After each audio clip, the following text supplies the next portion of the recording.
நாம் சர்வ சாதாரணமாக மேற்கொள்ளும் பயணம் சிலருக்கு சாகச பயணமாகிவிடுகிறது. நல்ல சாலை வசதி என்பது இன்னும் கனவாகவே நீடிக்கும் கிராமங்கள் இன்றளவும் இருக்கின்றன என்பதே அவலம்தான். நாம் இப்போது பார்க்கும் மலை கிராமத்தின் நிலையை ஏற்கனவே பதிவு செய்திருக்கிறோம். இந்த பிரச்சினைக்கு தீர்வு எட்டப்பட்டதா என்பதை அறிய மீண்டும் வேலூர் மாவட்டம் ஜவ்வாது மலைத்தொடரில் அமைந்துள்ள அல்லேரி மலை கிராமத்திற்கு சென்றோம். அங்குள்ள தற்போதைய நிலையை பார்க்கலாம்.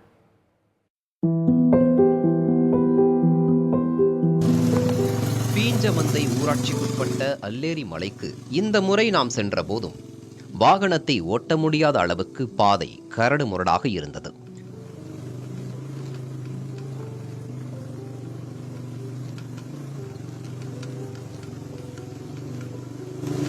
பல மேடுகளையும் அதிரடி பள்ளங்களையும் சரிவுகளையும் கடந்துதான் அல்லேரி மலை கிராமத்திற்கு சென்றோம்.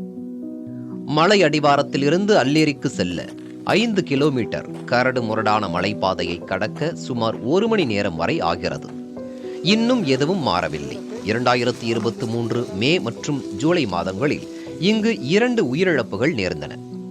காரணம் பாம்பு கடியாக இருந்தாலும் பாம்பு கடித்தவர்களை மருத்துவமனைக்கு கொண்டு செல்ல சாலை வசதி இல்லாததால் ஏற்பட்ட தாமதமும் முக்கிய காரணமாகிவிட்டது.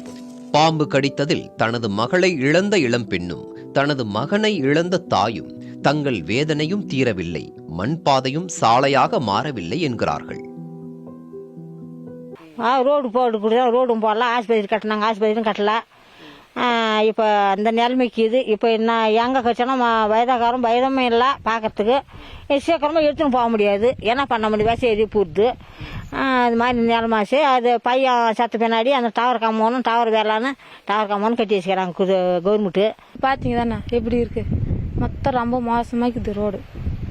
ரோடு ஹாஸ்பிட்டலு அதெல்லாம் இருந்துச்சுன்னு என் பாப்பா எங்கேயோ காப்பாற்றிட்டுருக்கோம். இது 1 வருஷம் ஆச்சுன்னா எதுவுமே ஹாஸ்பிட்டல் கட்டுறாங்க, ரோடு போடுறாங்க, எதுவுமே பாப்பாவுக்கு ஒன்று காசு 1.5 லட்சம் கொடுக்குறேன்னாங்க, அதுவும் எதுவுமே தரல. எதுவுமே நிற்க வச்சிட்டாங்க, ரோடும் நிற்க வச்சிட்டாங்க, ஹாஸ்பிட்டலும் நிற்க வச்சிட்டாங்க, காசும் நிற்க வச்சிட்டாங்க, எதுவுமே தரல. எளிமையாக பயணிக்க முடியாத இந்த மலைப்பாதையைத்தான் மலைவாழ் மக்கள் கல்வி, மருத்துவம், வேலை, அத்தியாவசிய தேவை உள்ளிட்ட அனைத்து தேவைகளுக்கும் பயன்படுத்த வேண்டும். ஆனால் இதுவே இவர்களுக்கு பெரும் பாடாக உள்ளது. கர்ப்பிணியோ முதியவரோ இளைஞர்களோ அத்தனை பேருக்கும் அவதிதான்.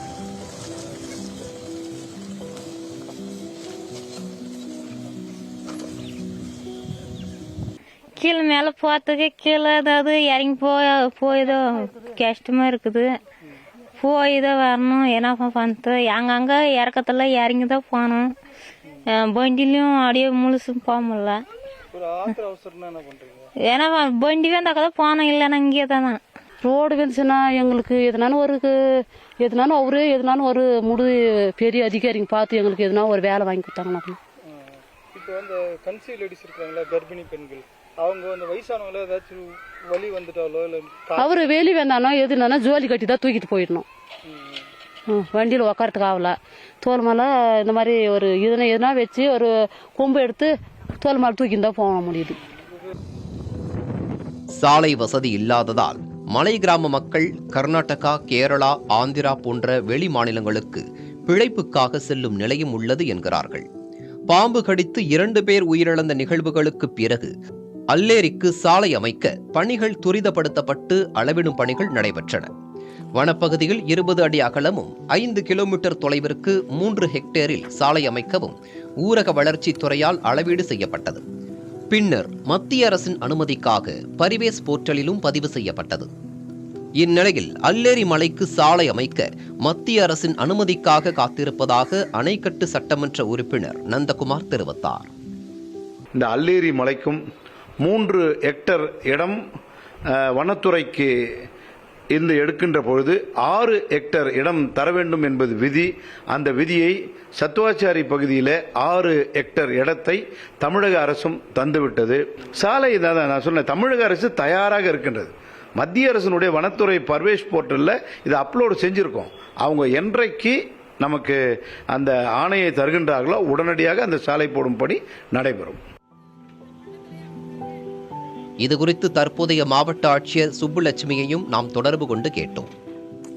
அப்போது அல்லேரி மலை சாலை அமைக்கும் விவகாரத்தில் வருவாய்த்துறையும் ஊரக வளர்ச்சித்துறையும் இணைந்து புரிந்துணர்வு ஒப்பந்தம் செய்து அதனை பதிவேற்றம் செய்ய வேண்டும் எனவும், இவ்வாறு பதிவேற்றம் செய்யப்பட்டுவிட்ட நிலையில் மத்திய அரசு அனுமதி அளித்ததும் சாலை அமைக்கப்படும் என்றும் தெரிவித்தார். பாதிக்கப்பட்ட சங்கரின் குடும்பத்திற்கு கலைஞரின் கனவு இல்லம் திட்டத்தில் வீடு கட்டி கொடுக்கவும் அவரது மனைவிக்கு உதவித்தொகை கிடைக்கவும் நடவடிக்கை எடுக்கப்படும் என கூறினார். மேலும் 1.5 வயது குழந்தை உயிரிழப்பு தொடர்பாக ஏதேனும் நிவாரணம் அளிக்கப்பட உள்ளதா என விசாரிக்கப்படும் என்றும் தெரிவித்தார். புதிய தலைமுறைக்காக வேலூரிலிருந்து செய்தியாளர் குமரவேல்.